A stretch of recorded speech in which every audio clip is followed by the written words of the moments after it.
Hello all. In this video, I'm going to explain about the submission which I done for Amazon Q Developer Quack the Code Challenge, and which is absolutely an entertainment one. And so I'm just created and gaming called RetroWave Rider.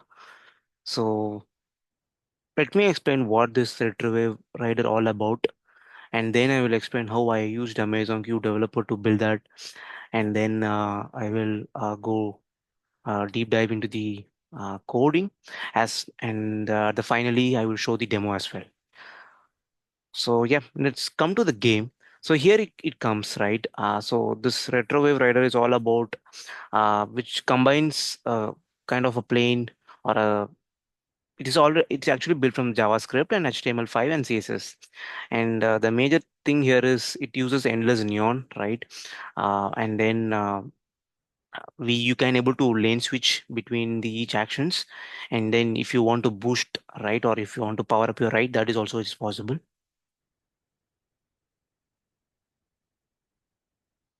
And here I have linked my GitHub repository. So this is the GitHub repository which have the readme file and all the necessary files which it needs to run the gaming. So this particular game is a simple arcade game, which actually inspired by the classic like Spy Hunter with outrun aesthetics. And this particular game features have uh, like a player who can control, right? Basically, if you are going to play and you will be the controlling, and there will be three lanes, and then there will be obstacles will be coming, and the data packets will be coming, and power ups will be coming up. So you need to capture those things, and there will be a collision detection, right, between the player and the game object. Like there are some lives are there. If you have exhausted your life, then the game will be getting over. And the visual effects will be, as I mentioned, it is a neon aesthetic with glowing elements and the perspective with grid background and particle effects for collisions and pickups. And the major game features are you can have the boost mechanic with cooldown, right? And then you can increasing the difficulty as score grows, and then start and game over the screen. So when you start the game, there will be a start game come ups, and then game over. There you will get a thing called, okay, if you want to again, if you want to play, you can go ahead and do that. So how to play it, right? So from your from the same GitHub repository, you can clone it, and then you can just open index.html file in your web browser. It will open it, and then yeah, you can click start game, and then you can go for it. So the major thing here is you need to collect blue data packets for points, avoid obstacle that is pink and red objects, and collect power ups that is diamond shapes for special abilities, and then press space to activate the boost for any temporary speed increase. So these are all the controls. If you go through the complete README, you will get an idea how to play this game. And it is not a kind of a difficult game, it is much easier. So I would suggest if you are going to the GitHub repository, um, try the game and let me know how it goes. And these are all the technical implementation details.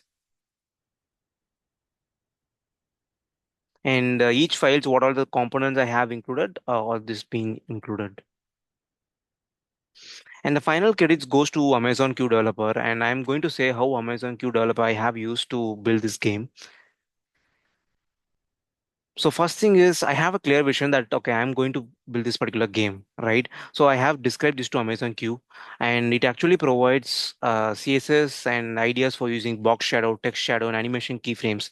So this saved me a ton of trial and error, which quickly I can able to iterate on visual style until it felt just right, right? And for instance, Amazon Q even helped me structure the keyframes from a subtle screen flicker that really sells a retro vibe.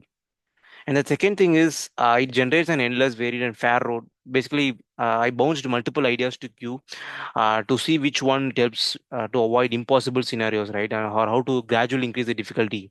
So it adjusted the multiple approaches for managing arrays of game objects efficiently, which was the key to keeping the game running smoothly.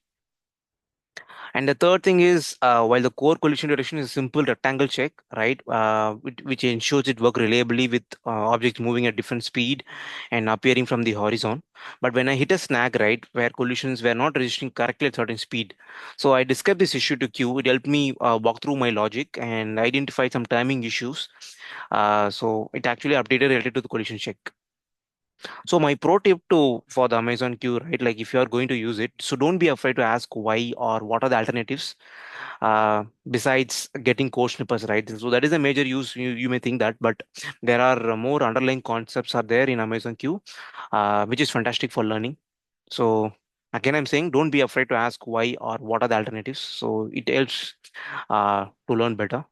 So building RetroWave Rider was a simple, a super fun journey into game development, and also Amazon Q was genuinely a useful tool that helped bring the vision to life more efficiently, right? I hope you will give it a spin. So now let's go for a game. So this is the game I have opened in my local. So this is how it looks like, right? If I click start game, these are all the obstacles, and if you see there, right, there are lives. If I hit the obstacle, it will be lives going down. So yeah, so this is a game over. And if I go play again, yeah, but it keeps on interesting, right? So you can also play it and let me know in the comments like if you get any high scores. I'm very happy to hear that. Okay, when it is game over, I am going to end the video. Thank you.